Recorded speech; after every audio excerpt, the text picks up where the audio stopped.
پچھلی Bible study بھی آپ نے اٹینڈ کی اور اس کے وسیلہ سے خدا نے آپ کو برکت دی، اور آج بھی خدا آپ سے ہم کلام ہوگا اور خدا اس بائبل اسٹڈی کے وسیلہ سے آپ کو برکت بخشے گا، اور ہم سب کا یہ فرض کلی ہے کہ ہم اسی طرح یسوع مسیح کے نام کی گواہی اور لوگوں تک پہنچائیں۔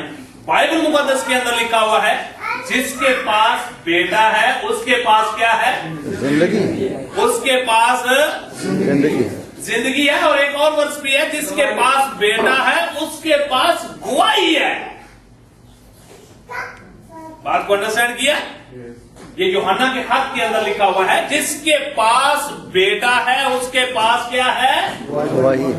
اور اب آپ اپنے اندر جان کے دیکھیں کہ اگر ہمارے پاس بیٹا ہے تو پھر گواہی ہے یا نہیں ہے؟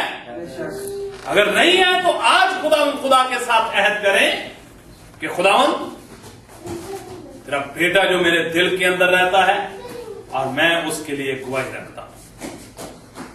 آئیں کلام مقدس کو کھولیں۔ آج کا جو ہمارا تھیم ہے، آج کا جو ہمارا ٹاپک ہے وہ ہے ہمیشہ کی زندگی۔ اس سے پہلے جو ہم نے لاسٹ ٹیوزڈے ٹاپک تھا ہمارا، کسی کو یاد ہو؟ جہنم کے بارے میں جہنم کے بارے میں پچھلا جو ہے اس کا آپشن تو مجھے نہیں معلوم۔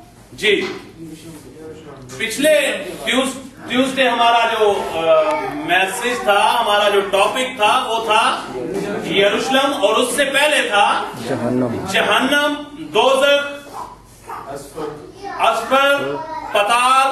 اس کے بارے میں ہم نے بائبل مقدس میں سیکھا تھا، اور ان دونوں اسٹڈیز کے ساتھ ہی یہ ریلیٹڈ ٹاپک ہے ہمیشہ کی زندگی۔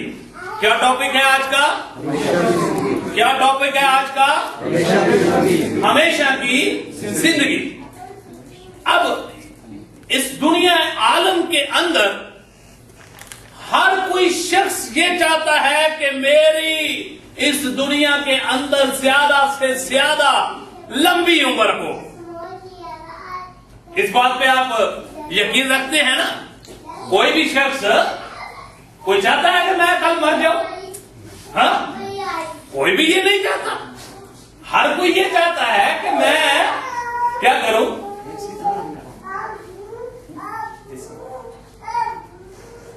ہر شخص یہ چاہتا ہے کہ میں کیا کروں؟ لمبی عمر پاؤں۔ کلام مقدس کی روشنی میں ہمیشہ کی زندگی کے بارے میں اگر یوحنا رسول کی مارفت لکھی گئی انجیل مقدس اور اس کا پہلا باب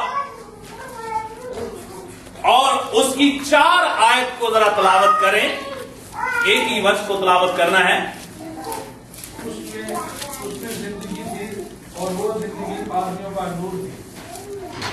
اس کے اندر کیا تھی؟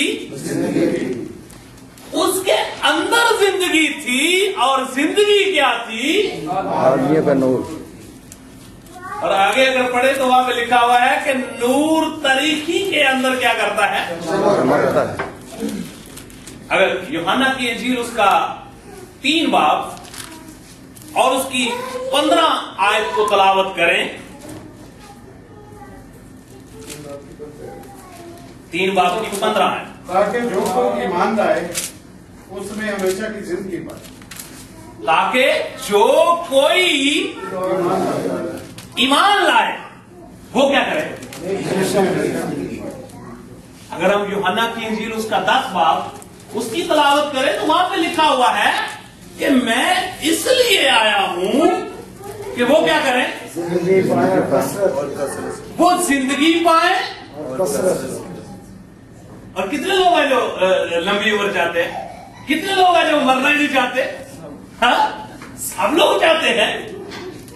اگر ہمیشہ کی زندگی چاہتے ہیں تو یہ حوالہ جات میں آپ کے سامنے تلاوت کرا رہا ہوں، ان کے بارے میں غور کیجیے۔